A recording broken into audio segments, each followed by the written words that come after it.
donc, qui est une suite logique, je dirais, de notre système. Rappelez-vous, on a donné les mécanismes de base de l'exécution des processus, on a donné les interruptions.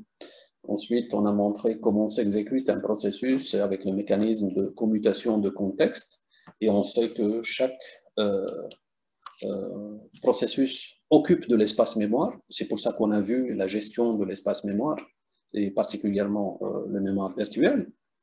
Et on sait qu'un processus, en général, communique avec l'utilisateur grâce au périphérique. Et donc, ce qui est tout à fait naturel de basculer vers les périphériques pour savoir comment le système d'exploitation gère ces périphériques et comment il arrive à interagir avec l'utilisateur.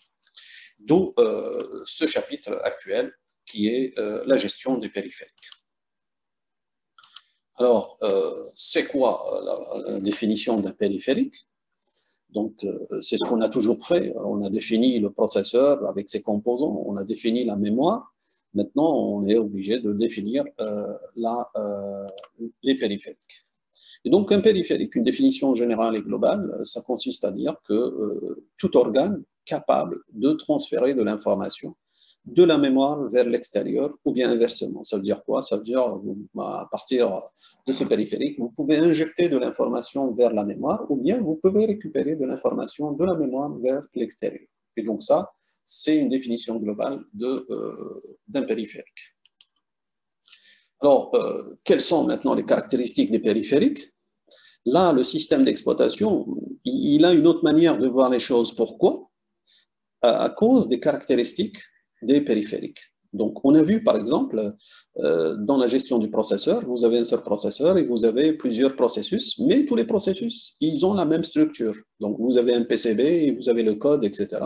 Donc, tout est homogène, ça ne pose pas de problème. Au niveau de la mémoire, c'était la même chose.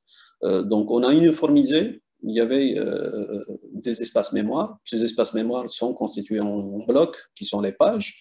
Et donc, on arrive à gérer les pages de la même manière, c'est-à-dire à travers la table des pages, et vous arrivez à gérer l'ensemble des pages. Là, par contre, il y a quelque chose qui diffère un peu, et donc ce qui oblige le système d'exploitation à trouver la bonne stratégie pour pouvoir gérer ces périphériques. Alors, la première cause, c'est quoi? C'est les caractéristiques hétérogènes. Ça veut dire que d'un périphérique à un autre, vous avez des caractéristiques qui sont complètement différentes. Alors, la première des choses, c'est quoi? C'est la vitesse. Les périphériques ne fonctionnent pas à la même vitesse. Donc, tu prends par exemple un clavier, la vitesse c'est quoi? C'est la vitesse de l'utilisateur, c'est-à-dire sa capacité de taper. Un utilisateur, il peut taper quelques caractères par seconde, c'est ce qu'il fait.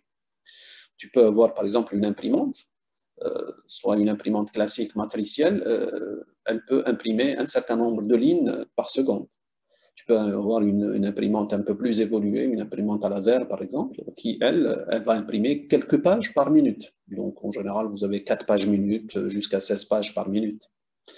Tu prends le disque, c'est complètement différent. Il est capable de soit lire à partir du disque ou écrire à partir du disque. Il est capable d'écrire des blocs d'enregistrement par, je dirais, millisecondes. Et ça, c'est les performances de disque qui sont, si vous le comparez par rapport à l'imprimante ou au clavier, les performances, elles sont très, très importantes. Vous avez un écart qui est important.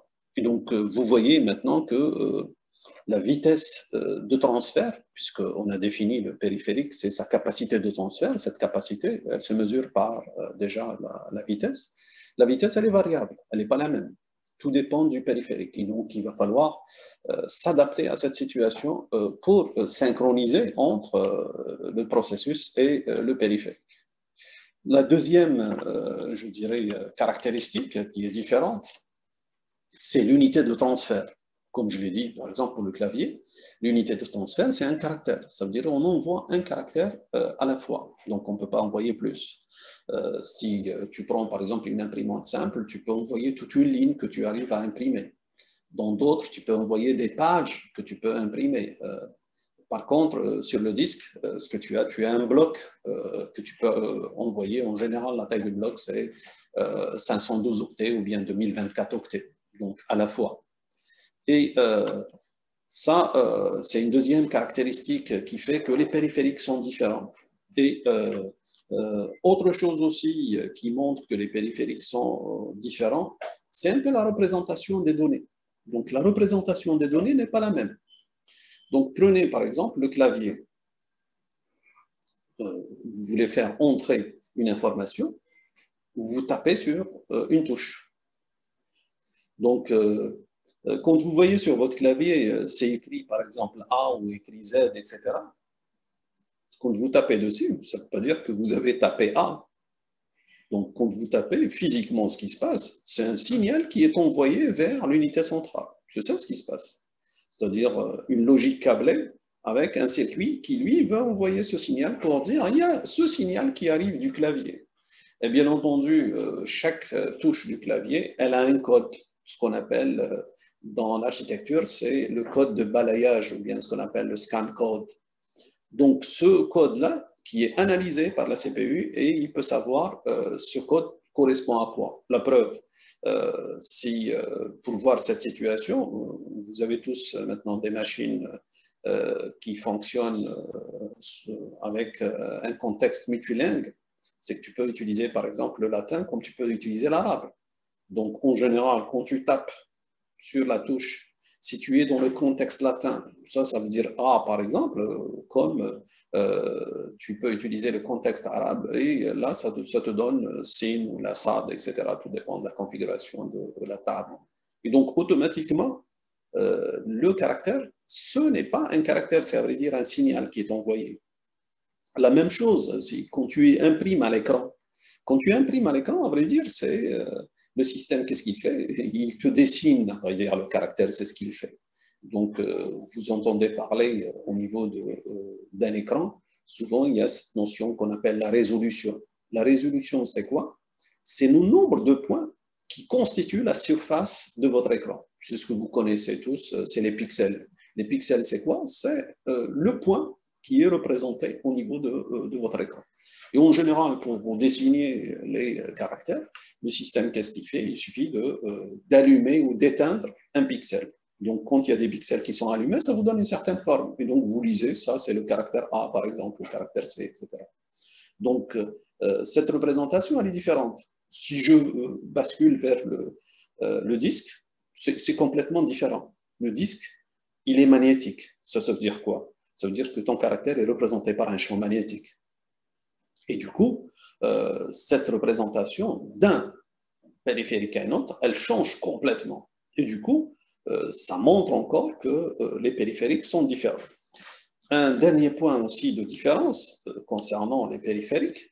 Donc, les périphériques, vous avez ce qu'on appelle aussi les opérations autorisées. Donc, sur le clavier, qu'est-ce que tu peux faire?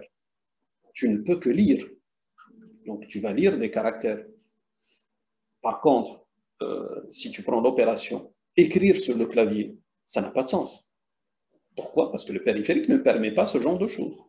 Par contre, sur l'écran, tu peux écrire sur l'écran, comme avec des techniques nouvelles introduites, tu peux lire après le contenu de l'écran parce que l'écran a été simulé par une mémoire. Si je prends par exemple l'imprimante, ce que tu peux faire, tu peux écrire sur l'imprimante. Tu ne peux pas lire sur l'imprimante. Tu prends une action, par exemple, sur l'imprimante, tu peux avoir ce qu'on appelle éjecter une page. Donc, ça permet de faire éjecter une page. Sur un clavier, éjecter une page, c'est quoi? Ça n'a aucun sens. Et donc, du coup, chaque périphérique a des opérations qui lui sont appropriées. Si je prends le disque, par exemple, sur le disque, éjecter une page, ça n'a pas de sens. Tu prends une opération, c'est effacer l'écran, ça existe sur l'écran. Mais effacer une page d'écran sur un disque, on ne sait pas faire. Et donc, chaque périphérique a des opérations qui lui sont appropriées. Et du coup, le système, il doit pouvoir s'adapter pour dire, chaque périphérique, il y a quand même des opérations qui sont autorisées, d'autres qui ne sont pas autorisées. Il y a des caractéristiques qui sont propres à ce périphérique. Et donc, il va faire avec, pour chaque périphérique, il faudrait ajuster les choses. À chaque fois qu'un processus veut faire quelque chose, lui, il va vérifier ça pour dire, tiens, voici le périphérique. Est-ce que le périphérique tolère ou pas cette opération? Et c'est comme ça qu'il arrive à dire au processus, attention, cette action n'est pas permise ou cette action est permise, etc., grâce aux caractéristiques des différents périphériques.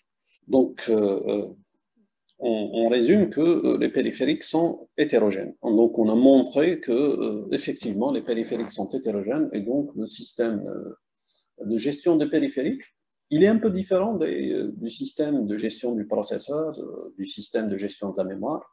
Pourquoi? Parce qu'au niveau processus, tous les processus sont homogènes. Au niveau de la mémoire, toutes les pages sont homogènes. Ce qui n'est pas le cas des périphériques. Et du coup, vous allez voir que le gestionnaire de périphériques, lui, il va être subdivisé en plusieurs parties. Pourquoi? Parce que chaque partie va gérer un type de périphérique. Et c'est comme ça qu'on arrive à dominer les différents périphériques. Alors, bien entendu, au vu des caractéristiques, le système d'exploitation, rappelez-vous, il va, parmi les objectifs, on avait dit que le système d'exploitation présente une machine virtuelle facile à utiliser. Donc, s'il présente la machine virtuelle facile à utiliser, on a vu, par exemple, la codification qui est utilisée dans chaque périphérique. Tu prends le clavier, c'est un signal. Tu prends le disque, c'est un champ magnétique, etc. Vous imaginez, si on utilisait l'informatique, et on doit connaître tous ces détails techniques. Donc, si on connaît tous ces détails techniques, ça va être quelque chose qui est très, très délicat et très difficile. Donc, ça va être très peu de gens arriveraient à utiliser les machines et à utiliser l'informatique. Et bien entendu, vous avez les périphériques et les périphériques aussi qui changent d'un constructeur à un autre. Donc, à un moment donné, tu peux avoir une imprimante HP, une imprimante Epson, etc. Et chacun a ses caractéristiques techniques. Et donc, automatiquement, si on devait connaître tout ça, ça va être quelque chose qui est très, très complexe. Et donc, l'objectif du système d'exploitation, en particulier le gestionnaire de périphériques, c'est de faciliter la vie à l'utilisateur. Et donc, l'utilisateur n'a pas à connaître la codification et il n'a pas à connaître aussi ce type de périphérique en détail. Donc, pour lui, il veut écrire, si l'opération d'écriture est autorisée, donc il écrit sur périphérique, peu importe sa codification, peu importe son type, quel est le constructeur, etc. Et ça lui permettra de faire les choses d'une manière très simple. Et donc, ça veut dire quoi? Si on veut éliminer cette indépendance, ça veut dire quoi? Ça veut dire qu'il faut normaliser les choses. Comment on arrive à normaliser les choses? C'est ce qui a été fait dans le système d'exploitation. Vous avez la codification des informations et des caractères en particulier. Donc, cette codification, elle est utilisée grâce à une table, ce qu'on appelle la table ASCII. Donc, cette table, elle permet de définir quelle est la représentation de chaque caractère. Et c'est comme ça qu'on arrive à effectivement réaliser la transcription d'un caractère. C'est de sa représentation, je dirais, interne vers sa représentation externe. Et grâce à ça, le système arrive à communiquer d'une manière harmonieuse avec le périphérique. Alors, quelles sont les fonctions que doit assurer un gestionnaire de périphérique? C'est que les périphériques, donc, ils sont utilisables, ça veut dire qu'il faut les référencer. Donc, chaque périphérique doit porter un nom. Ça, c'est un peu le problème de gestion. À chaque fois, si vous voulez gérer des entités, il faut les identifier. Ça veut dire qu'on doit avoir l'identification des périphériques. Chaque périphérique doit porter un nom. Chaque périphérique, il doit avoir un chemin d'accès. Pourquoi? Parce qu'on avait dit que le périphérique, c'était un organe qui faisait le transfert entre la mémoire et le périphérique, ou bien inversement. Ça veut dire, si tu veux transférer, il faudrait s'assurer qu'il y ait un chemin qui mène de la mémoire vers le périphérique, ou bien inversement. Alors, comment avoir toutes ces informations? La technique, c'est la même. Vous avez vu que le système d'exploitation, à chaque fois qu'il veut gérer quelque chose, il doit créer une structure de données qui lui permet de gérer ça. On a vu pour les processus, il a créé ce qu'on appelle le PCB pour pouvoir gérer le processus. Pour la mémoire, il est obligé de créer la table des pages pour pouvoir gérer ces différentes pages. Là aussi, pour les périphériques, il va créer une structure qu'on appelle l'UCB, Unit Control Block. Ça veut dire que ce bloc qui permet de contrôler cette unité ou cet organe. Il va avoir toutes les informations liées à cet organe. Alors, deuxièmement aussi, pour la gestion, il doit définir une politique qui aura un périphérique, pour combien de temps et quand.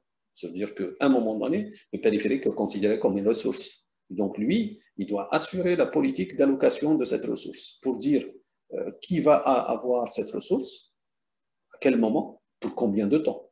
Et donc là, ça lui permettra de gérer cette ressource au fur et à mesure entre les différents processus. Ensuite, il doit définir, une fois qu'il a défini la stratégie, il définit comment mettre en place cette stratégie pour faire de l'allocation effective de ces périphériques au processus. Et bien entendu, il doit définir aussi la politique inverse pour dire, tiens, il va allouer le périphérique à un processus, mais à un moment donné, pour débloquer la situation, il est obligé de restituer le périphérique pour un usage ultérieur. Alors, il est vrai que dans la politique, il y a de grandes politiques. Tu peux allouer le processus, le périphérique, pour tout le long de la durée d'exécution du processus, comme tu peux allouer le processus pour une durée déterminée au niveau de son exécution.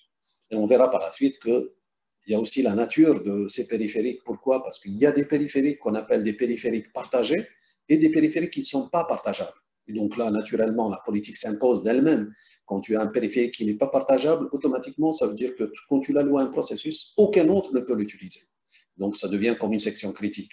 Par contre, pour les périphériques partageables, automatiquement, ils peuvent être utilisés en même temps à tout moment. Alors, pour faire cette technique de gestion et d'allocation, donc, vous pouvez allouer votre périphérique à un seul processus, et c'est ce qu'on appelle le périphérique dédié. Pourquoi? Parce que le périphérique, à un moment donné, il ne peut pas être partagé par plusieurs processus. Un exemple typique, tu prends l'imprimante, par exemple. Quand tu alloues l'imprimante à un processus, donc il ne faudrait pas allouer cette imprimante pendant l'exécution de ce processus à un autre. Pourquoi? Parce que le premier, il se peut qu'il ait écrit quelques lignes, et il fait des calculs, il va écrire encore d'autres lignes. Donc, s'il a écrit quelques lignes et ensuite vous le donnez à quelqu'un d'autre, un autre processus, ça veut dire que vous allez avoir un mélange d'écritures qui vont se faire sur la même imprimante. Et ça va être quelque chose, une information qui n'est pas, je dirais, exploitable par la suite. Et donc ça, c'est dû à la nature du périphérique, qui est un périphérique dédié, c'est-à-dire que tu ne peux pas l'allouer à plusieurs processus en même temps. Par contre, il y a des périphériques qui sont dits partageables. Ça veut dire quoi? Ça veut dire que le périphérique, à un instant T, il peut être utilisé par plusieurs processus en même temps. L'exemple typique, c'est quoi? C'est le disque. Donc le disque, vu sa nature, il peut être exploité en même temps par plusieurs processus. C'est-à-dire que les processus peuvent lire et écrire sur le disque d'une manière simultanée, bien entendu, avec une restriction. Il ne faudrait pas qu'ils écrivent sur la même piste, le même secteur en même temps, parce que quand le disque possède plusieurs pistes, plusieurs secteurs, donc s'il s'agit des pistes et des secteurs qui sont différents, chacun peut lire et écrire sur son secteur et sa piste. Et donc, ça ne pose aucun problème, sauf dans les cas particuliers. Et donc ça vous donne la technique de gestion des processus et d'allocation de périphériques d'une manière partagée. Par contre, là aussi on retrouve le même mécanisme, toujours pour le souci, je dirais, d'amélioration de l'utilisation des périphériques. On trouve aussi les périphériques virtuels. Donc c'est un peu la même chose qu'au niveau de la mémoire, on a vu la mémoire virtuelle. Dans les périphériques, tu vas trouver ce qu'on appelle les périphériques virtuels. Alors les périphériques virtuels, c'est quoi? C'est à vrai dire un mode de gestion d'un périphérique. Au lieu de le laisser à l'état pur tel qu'il est, vous prenez par exemple un périphérique, je donne l'exemple de l'imprimante. L'imprimante, vous êtes obligé d'allouer, de faire l'impression, etc. Et ensuite, une fois terminé, vous basculez vers un autre processus, ce qui voudra dire que celui qui vient le premier, il va en bénéficier de l'imprimante. Celui qui vient après, il va attendre. Pourquoi? Parce qu'il faut attendre que le premier termine pour qu'on puisse faire les impressions.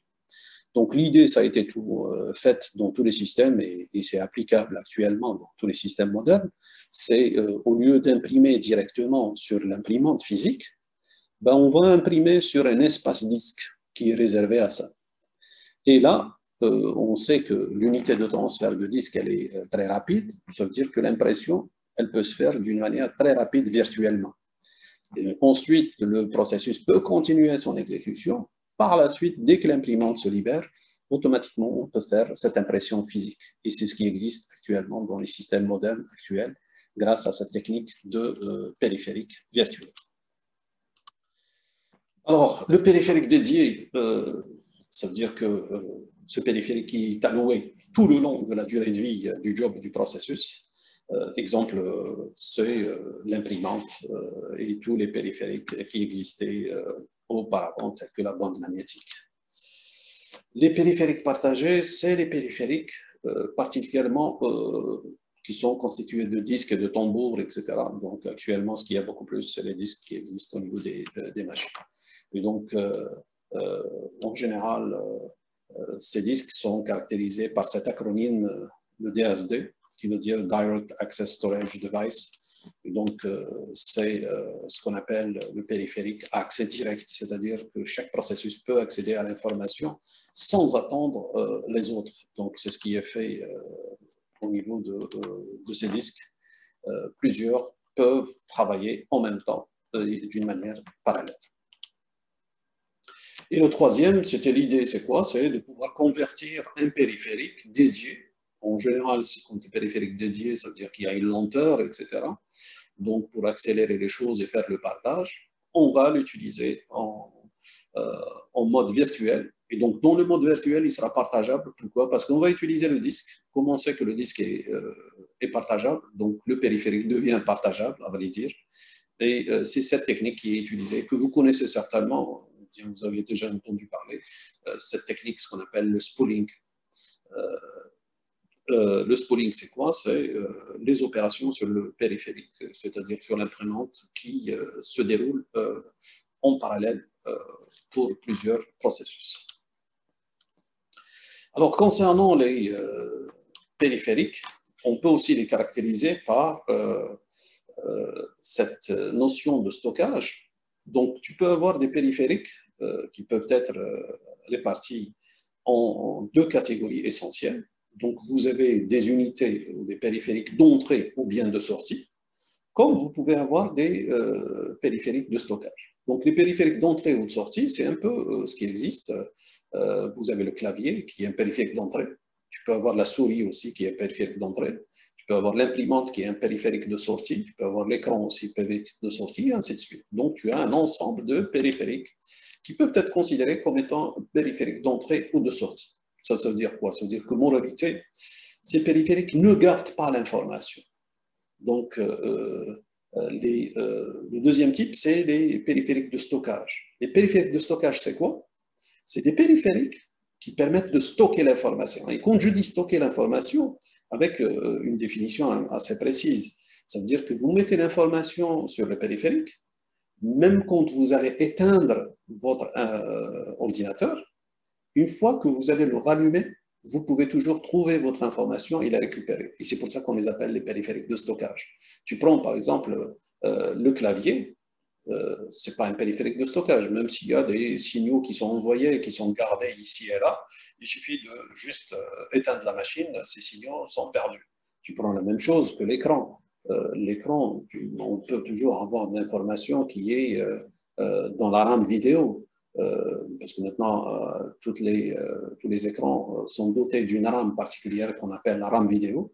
Mais le problème, c'est que dès que tu éteins ta machine, toute cette information va disparaître, y compris aussi les imprimantes à laser, par exemple, qui contiennent une mémoire.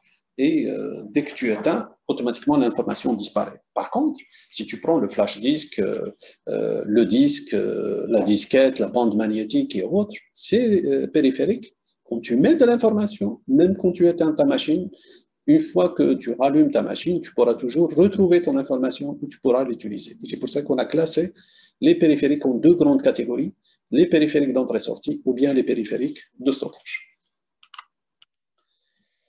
Alors, une unité d'entrée-sortie, c'est une unité capable de transférer de l'information donc de l'ordinateur vers le monde extérieur ou bien inversement.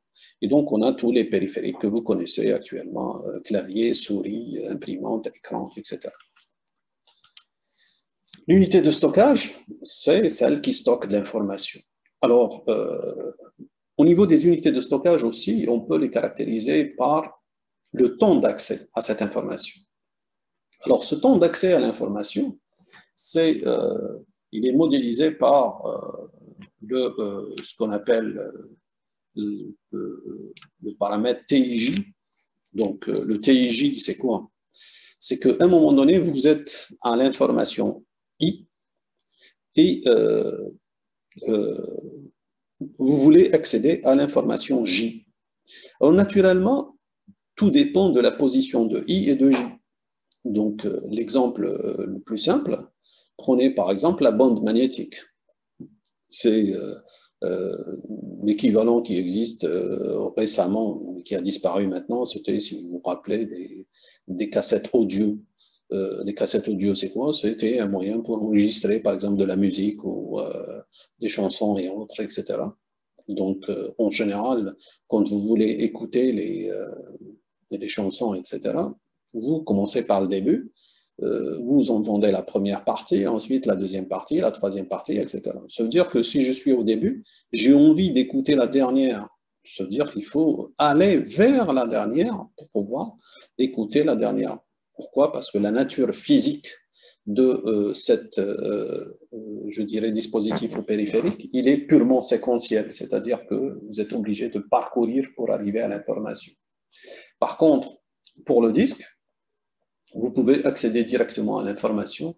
Si vous êtes à une information I, vous pouvez accéder directement à l'information J sans lire parcourir toutes les informations intermédiaires. Alors, ce temps, naturellement, il est variable dans le cas où vous avez l'accès séquentiel, tel que l'exemple typique, la bande magnétique. Vous êtes au début de la bande, vous voulez lire l'information à la fin de la bande, vous êtes obligé de parcourir toute la bande pour arriver à la fin. Pourquoi? Parce que la bande, c'est un ruban. Donc, vous faites défiler jusqu'à arriver à la fin. Et là, c'est ce qu'on appelle le temps TIJ qui devient variable. Pourquoi? Parce que tout dépend de I et de J. Si J est loin de I, donc vous êtes obligé de parcourir toute une distance pour arriver à J. Si par contre ils sont proches, c'est l'accès à l'information, il est immédiat. Donc du coup, ce temps, il est variable. Par contre, pour l'accès direct, c'est un peu ce qui existe sur les disques. Le disque, je dirais que TIJ, il est localement variable. Donc là, en faisant la différence avec le premier, qui était vraiment variable, le deuxième est localement variable. Pour dire quoi? Pour dire qu'on arrive à cadrer le temps maximal. C'est-à-dire qu'on a le temps minimal et on a le temps maximal. Ça veut dire que le temps minimal, c'est quoi? Une information qui se trouve juste à côté. Et donc là, il suffit de se déplacer juste à côté. Une information qui se trouve le plus loin possible, ce plus loin possible, on le connaît. C'est quoi? C'est par rapport au disque. Et donc, le disque, c'est un ensemble de pistes. Donc, c'est juste le parcours de la piste. Donc, le cas le plus défavorable, c'est quoi? Tu es dans la piste la plus interne, tu vas aller à la piste la plus externe. Ça, c'est une distance qui est fixe. C'est la surface du disque. Et donc, c'est pour ça qu'on dit qu'il est localement variable. Alors, on peut parler aussi dans certains cas, pour parler d'accès parfaitement direct, où le temps est, je dirais, relativement nul. Ça, c'est un peu pour faire référence au niveau de la mémoire. En général, pour améliorer les performances, c'est ce qu'on fait. Souvent, vous entendez parler dans les architectures, on rajoute ce qu'on appelle une mémoire cache. Donc, ce n'est pas la mémoire, la RAM, qui est la mémoire principale, mais c'est une mémoire qui est supplémentaire, qui est rajoutée. En général, cette mémoire, elle est très proche de la CPU. Donc, pour essayer de réduire le temps d'accès. Et celle-là, on la considère comme une mémoire de stockage de l'information qui est un cas vraiment particulier. Alors, on a défini tout cela pour arriver au vif du sujet, c'est principalement le disque. Pourquoi qu'on met l'accent sur le disque? Mais tout simplement, il y a plusieurs raisons. Vous avez vu, quand on a étudié la gestion de la mémoire virtuelle, elle repose sur quoi? Elle repose sur le disque. Et donc, quand on fait le traitement de défaut de page et autres, etc., c'est qu'on va sur le disque et on va chercher la page qui manque pour pouvoir la charger au niveau de la mémoire. Ça veut dire que ce mécanisme de gestion de mémoire, il s'articule énormément sur le disque. Et l'autre aspect, c'est quoi? En général, le disque, c'est là où on a le maximum de nos informations. Pourquoi? Parce que la capacité du disque, elle est énorme. On a tendance à mettre beaucoup d'informations sur le disque. Et donc, du coup, le gestionnaire de périphérique est obligé de traiter ça d'une manière très, très particulière pour arriver à de très bonnes performances. Alors, le traitement d'une entrée-sortie disque, automatiquement, on voit que le disque, il est lent par rapport à la CPU, ce qui est tout à fait normal. Mais ce qu'on fait, on essaye quand même d'améliorer les choses pour ne pas ralentir les processus. Parce qu'à chaque fois qu'un processus demande une entrée-sortie sur le disque, automatiquement, si cette entrée-sortie va durer longtemps, ça veut dire que le temps d'exécution des processus, il va encore durer longtemps. Donc l'idée, c'est quoi? C'est d'optimiser un peu le traitement des requêtes disques. Et on a vu que les requêtes disques, comme le disque est partageable, ça veut dire que je peux avoir plusieurs requêtes qui émanent de plusieurs processus. Donc l'idée, c'est quoi? C'est comment satisfaire l'ensemble de ces requêtes de telle sorte à avoir de très bonnes performances. Et ça veut dire que dans ce cas-là, je vais me retrouver avec quelque chose qui répond, qui ressemble un peu au scheduler. Rappelez-vous, le scheduler, c'est quoi? C'est lui qui va traiter les processus qui demandent l'exécution. Donc, il va choisir un processus pour l'exécuter. Ensuite, il bascule vers l'autre et ainsi de suite.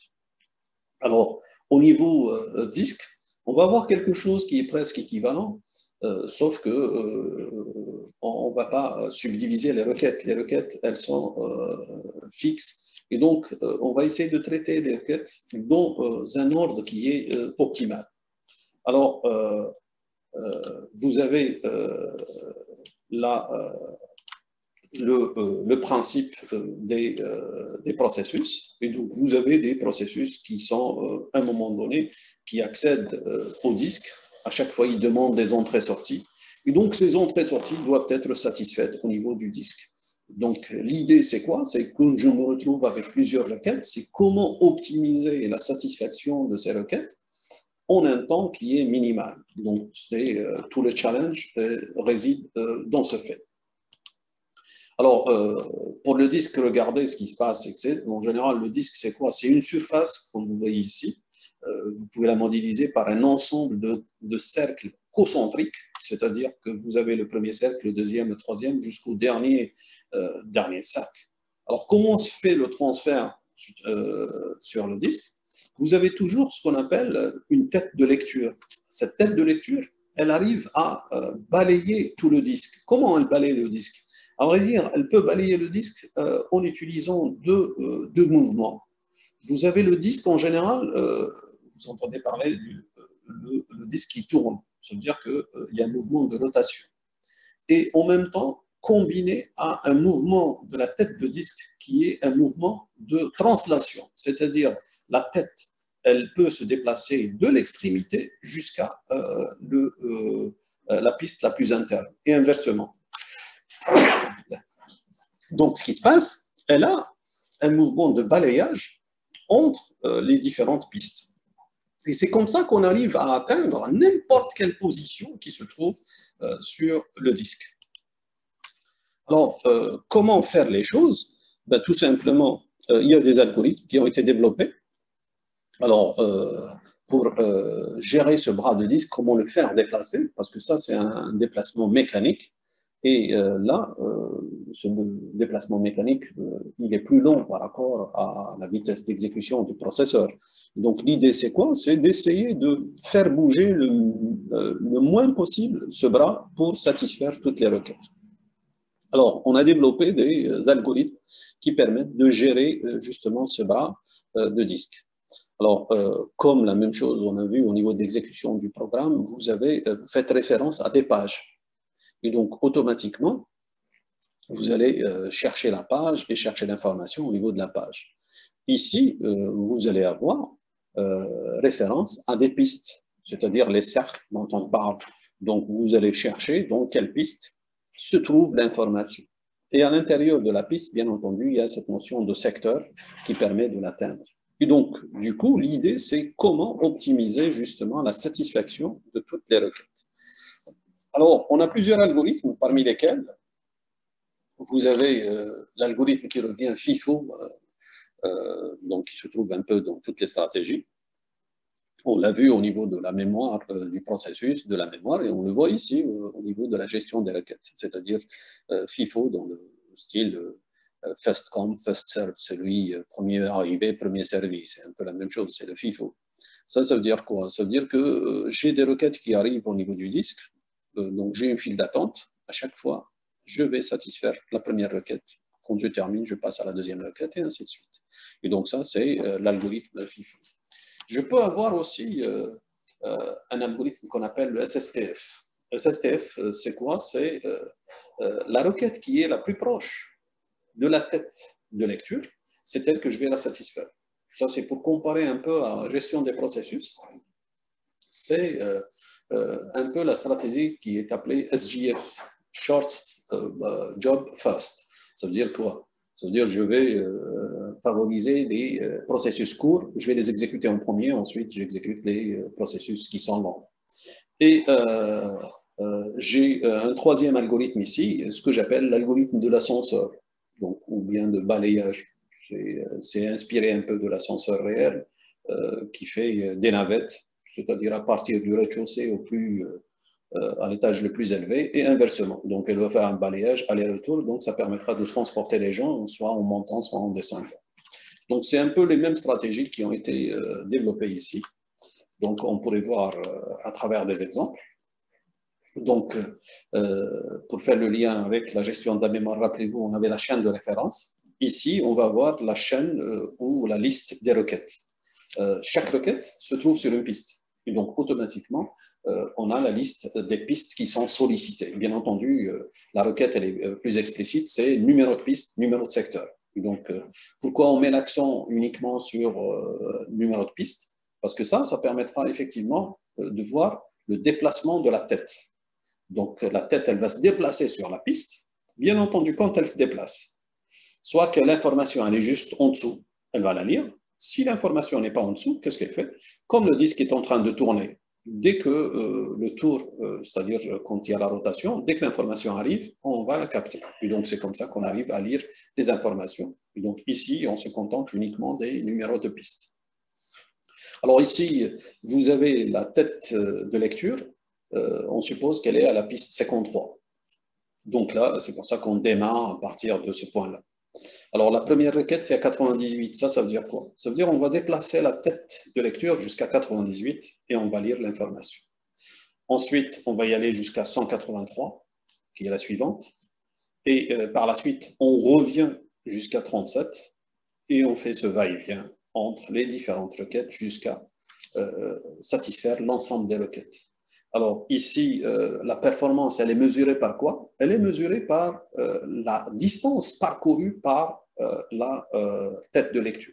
Et donc ici, quand on fait le calcul, vous allez voir qu'on a parcouru 640 pistes. Et donc là, c'est un mouvement qui peut être évalué et donc il a son équivalent en temps de déplacement. Et donc automatiquement, vous avez ce déplacement qui est fait. Naturellement, si la tête va se déplacer beaucoup, naturellement, ça a un impact sur les processus. Pourquoi? Parce que son déplacement, il est perçu comme étant un déplacement qui est lourd par rapport à la vitesse d'exécution des processus. Et du coup, naturellement, ce que vous voyez ici, c'est FIFO, on l'a toujours dit que c'était une mauvaise stratégie.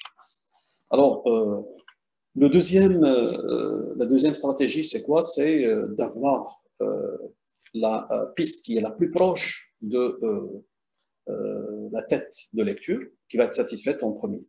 Et donc, ici, Ça suppose quoi? Ça suppose que vous avez une liste de requêtes.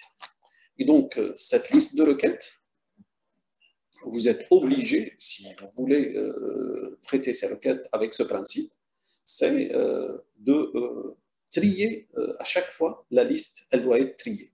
Et c'est comme ça qu'on arrive à gérer d'une manière rationnelle. Ça veut dire que là, vous êtes à la piste 53, et donc il faut trier les requêtes. Et à un moment donné, vous avez ce qu'on appelle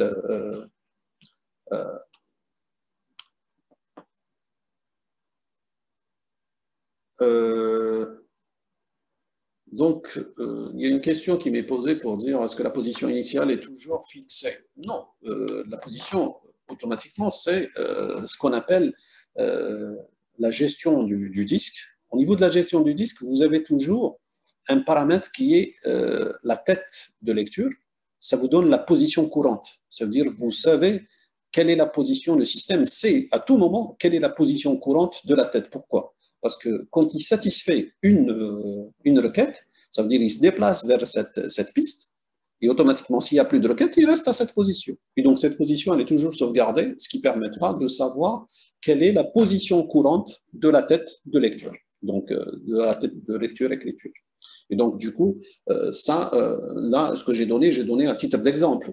J'ai dit que la position courante, elle est de 53. Ça peut être n'importe quelle position. Tout dépend de l'évolution. Ça veut dire que ici, vous voyez, par exemple, dans cette stratégie, quand on va satisfaire toutes les requêtes, on va se retrouver à la position 183. Ce qui voudra dire que la position courante, maintenant, quand je termine les requêtes, je suis à la position 183. Donc, c'est cette position qui sera utilisée par la suite pour satisfaire les différentes requêtes. Alors, j'avais dit que dans ce cas-là, il faudrait avoir les requêtes qui sont triées. Donc, ces requêtes qui doivent trier, pourquoi? Parce qu'à tout moment, vous allez faire quoi? Vous allez chercher la piste qui est la plus proche. Or, la piste la plus proche, vous avez un voisin droit et un voisin gauche. Donc, vous êtes obligé de savoir, est-ce que le voisin gauche, c'est lui qui est le plus proche, ou bien le voisin droit qui est le plus proche? Regardez ici, à 53, vous avez deux voisins qui sont 37 et 65. Donc, quelle est la distance la plus courte? Bien entendu, c'est celle de 65. Donc, c'est pour ça que je vais aller vers 65. Et je continue au fur et à mesure pour satisfaire à tout moment le voisin gauche. Par exemple, quand je suis à 67, j'aurai deux voisins, 98 à 37. Bien entendu, le 37 qui est le plus proche. Donc, je reviens vers 37. De la même manière, de 37, je vais avoir deux voisins, 98 et 14. C'est le 14 qui est plus proche. Je vais aller à 14. Et je continue, ce qui permettra de satisfaire toutes les requêtes. Et là, vous voyez aussi que j'ai, tout à l'heure, j'ai parcouru 640 pistes. Maintenant, j'ai parcouru 236 pistes. C'est vrai que c'est nettement inférieur et nettement plus intéressant que la première. Sauf que cette stratégie, elle a un défaut. À votre avis, lequel?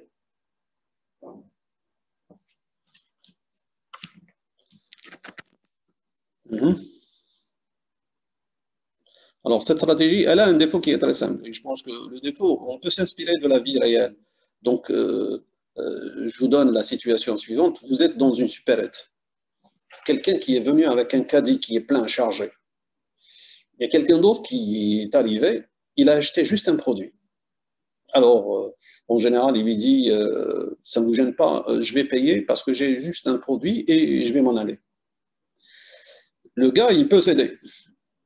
Et imaginez que cette séquence, elle se répète. C'est-à-dire qu'il y a encore un deuxième client, un troisième client qui viennent avec juste un produit, deux produits, etc.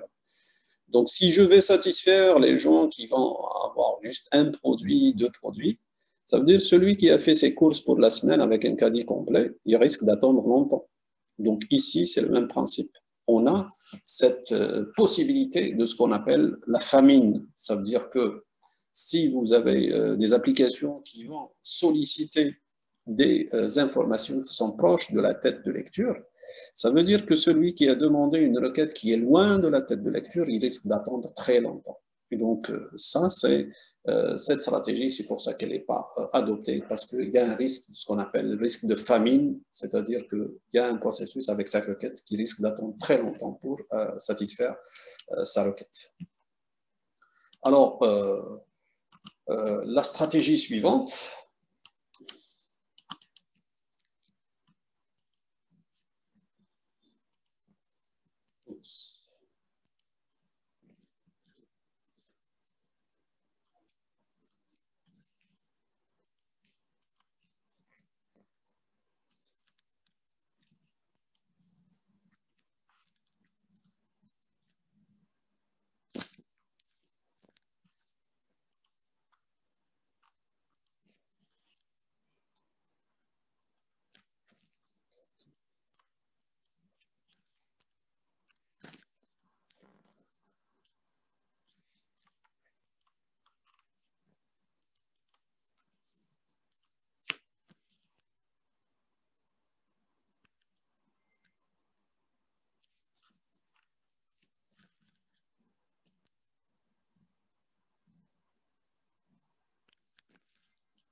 Ok.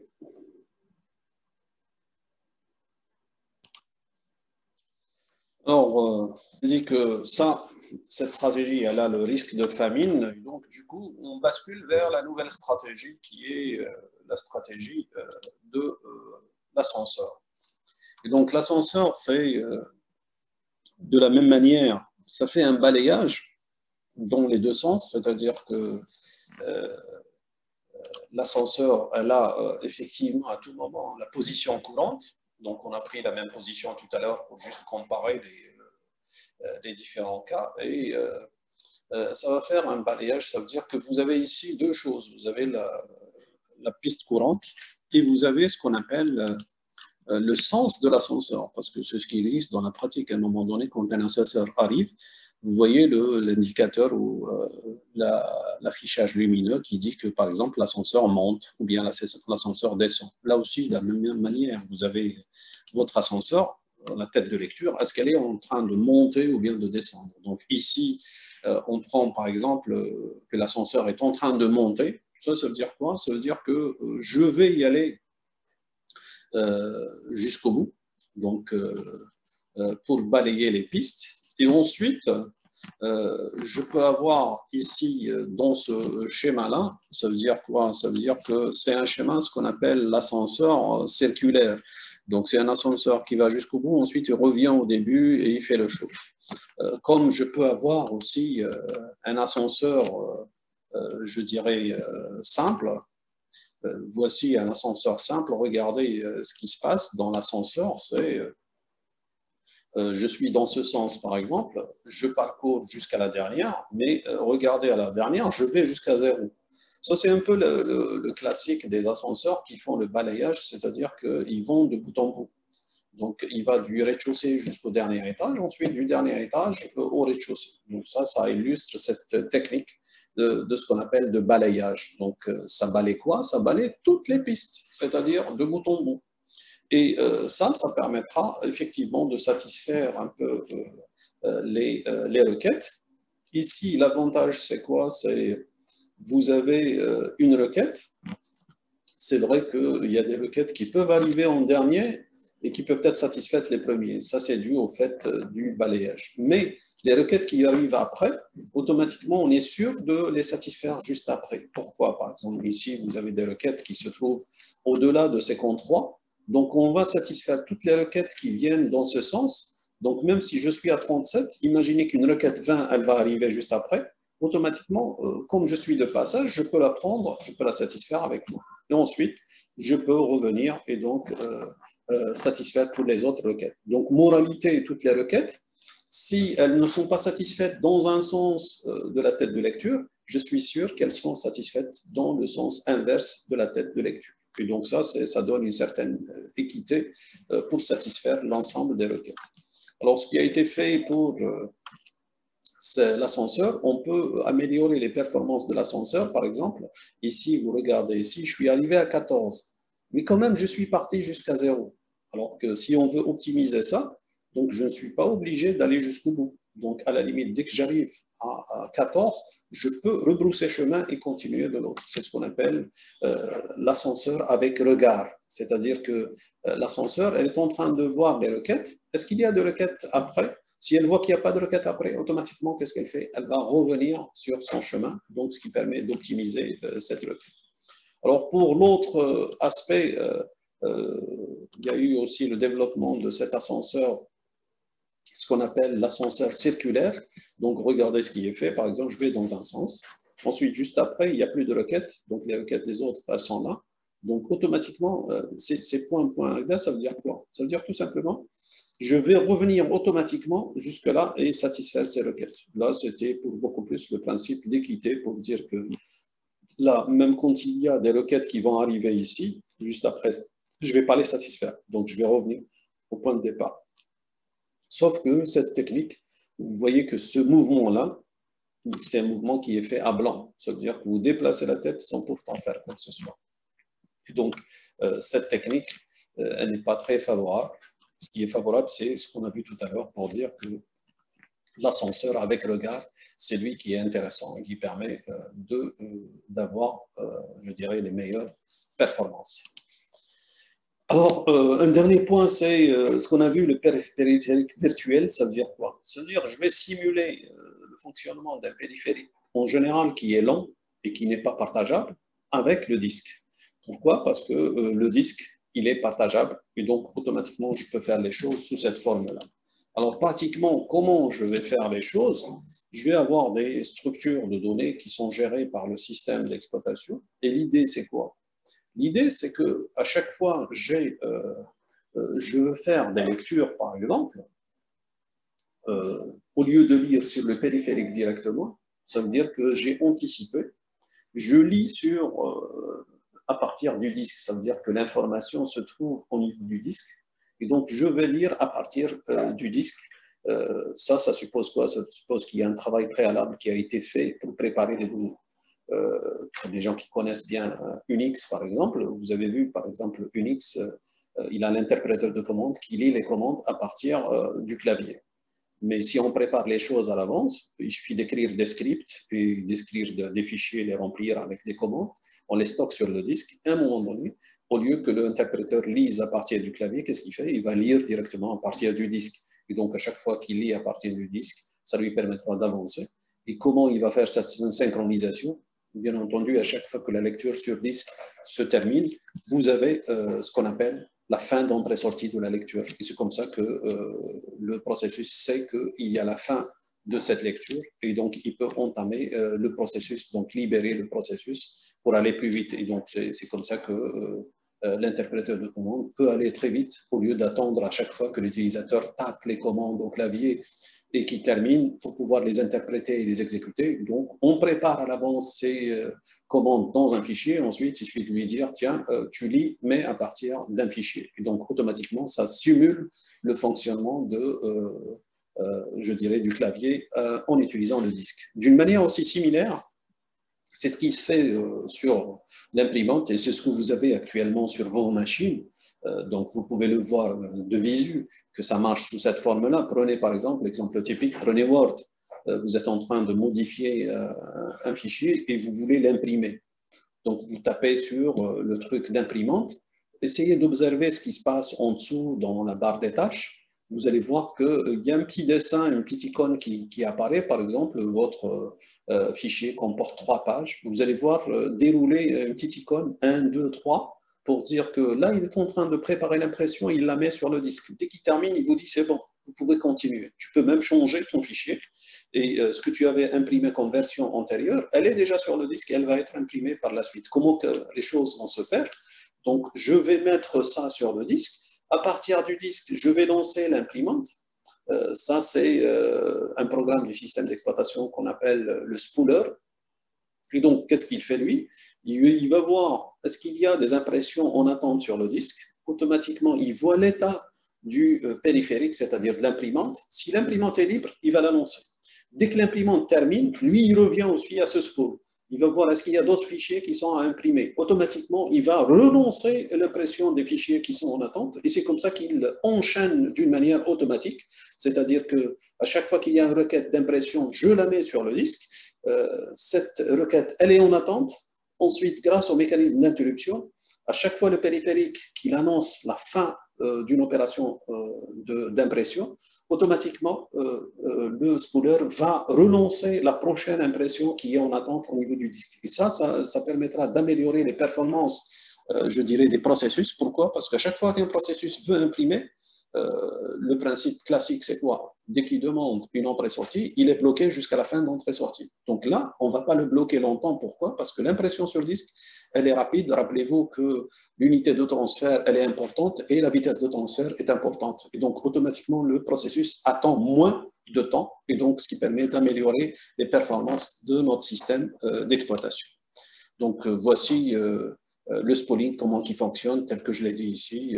Donc, vous avez des tables intermédiaires qui sont utilisées par votre système d'exploitation qui permettent d'enchaîner les différentes opérations, aussi bien au niveau d'entrée qu'en sortie. Actuellement, donc, ce qui existe beaucoup plus, c'est le spooling de sortie qui est utilisé pour toutes les imprimantes. Donc, vous le voyez sur toutes les applications que l'impression Quand vous lancez l'impression, il vous dit c'est OK, ça ne veut pas dire que c'est OK réellement, c'est OK virtuellement, parce que l'opération, elle est prise en charge.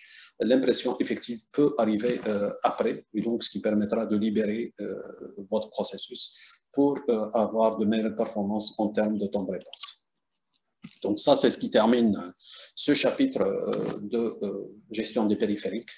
La prochaine fois, on va attaquer le dernier chapitre qui est la gestion des fichiers. Donc sur ce, je vous dis au revoir, à la prochaine.